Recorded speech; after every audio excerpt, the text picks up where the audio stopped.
Good morning. Good morning and welcome to the Bible Study Studio. My name is Sonia McCullough-Lockridge and I am your host. And today is day 17 of 90 days through the Word. And today we complete the reading of the book of Joshua. Yes, we finish our reading of the book of Joshua today. And that's already on the book of Joshua. This is fast paced. I know. And because I want my journal to be pretty, I've written my notes today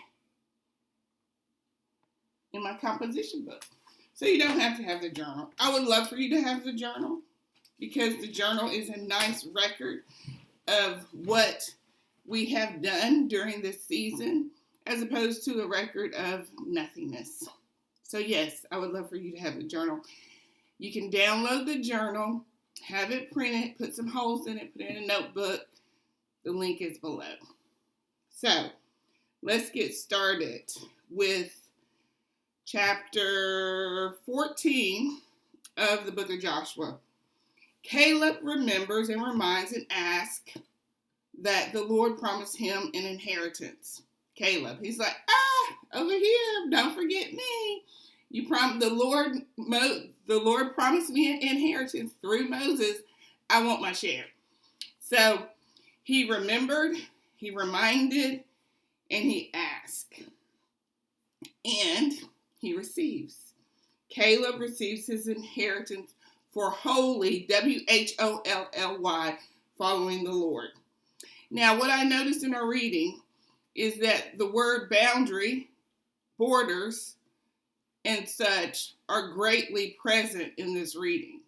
Now, since we are reading fast, we can note and notice when we see something and when we don't. So, that is what I noticed. Eventually, Caleb's daughter is given to someone who wins a battle, I think. And Caleb gives his daughter to her, and she gets land as well. Now, in chapter 16, the Canaanites are not driven from Gaza. Does that name sound familiar? The Canaanites are not driven from Gaza. Ephraim, they are not. Chapter 17, Zophalan's daughters come forward for their inheritance, and they receive it. Joshua receives an inheritance from the people of Israel for a city in the hill country. They give him a city. He's not in the lineup for the inheritance, but the people of Israel, they gather and they give Joshua a city. He rebuilds it and he settles there. Chapter 20, rules for the city of refuge for unintended manslaughter, or the slaughter of man, is established. Now, we've talked about that before. The Lord's given instructions prior, but this is when and where the actual land is established. And the manslayers are to be judged in front of the congregation, which is essentially a court. Chapter 21, the Levites receive an inheritance of lots that the Lord had predetermined back in the Torah. So they actually receive what the Lord had promised. Chapter 22, the tribes settle, and the Reubenites, they build an altar between the Jordan and the Promised Land. And everybody misunderstands the purpose of the altar, and war starts. But the Reubenites and the Gads, they're like, look here. This altar stands as a witness between us and the land for our future generations to know and understand exactly how we got here and exactly what the Lord did. So this misunderstanding is squelched, and the people are given rest in the land for many years. And That is it. So there is going to be war at Shechem, but this is squelched because this misunderstanding is communicated and resolved. Chapter 23, the Lord your God fights for you, is what Joshua says to the folks.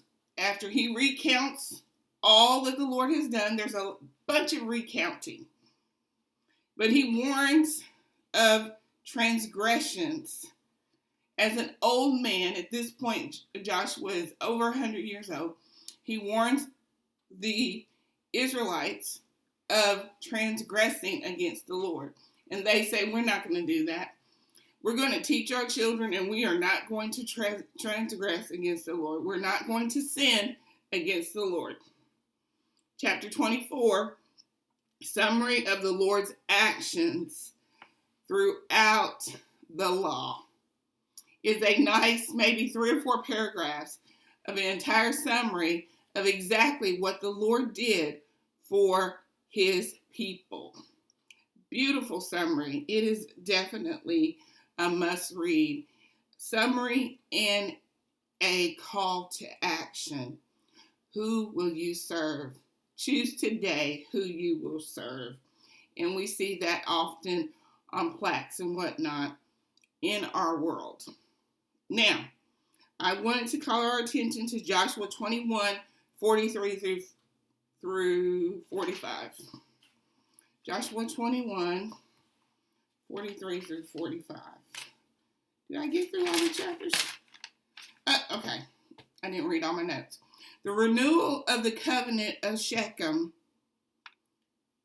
is what Joshua stands before the people, and he renews the covenant at Shechem. At this point, Joshua is 110 years old, and he dies.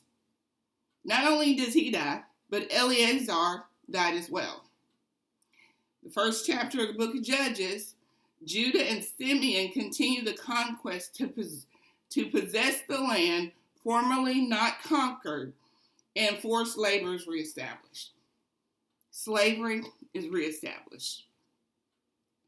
Chapter 2, disobedience of not breaking down the altars, and the Lord is once again angry after many years, many generations, maybe one generation. I may be embellishing, probably maybe one generation. But these altars that it was their job to break down, the job has not been completed, and the Lord is angry with a new generation. And chapter 3, a pattern is established in doing evil in the sight of the Lord, returning to the Lord, wanting a judge. This whole pattern is established in the book of Judges. And the key phrase, evil in the sight of the Lord, is mentioned in the book of Judges 7 times. 7 times. So, I wanted to draw our attention to the verse, Joshua 21, 43 through 45. 43. Thus, the Lord gave to Israel all the land that he swore to their fathers, and they took possession of it, and they settled there. And the Lord gave them rest on every side, just as he had sworn to their fathers. Not one of all their enemies had withstood them, for the Lord had given all their enemies into their hands. Not one word of all the good promises that the Lord had made to the house of Israel had failed to come to pass. The Lord is good. The Lord was good to Israel, and the Lord is good to us. So tomorrow we'll find ourselves reading Judges 28 through Judges 15:12, and I look forward to sharing my reading review notes with you tomorrow. Have a blessed day in the Lord. Thank you.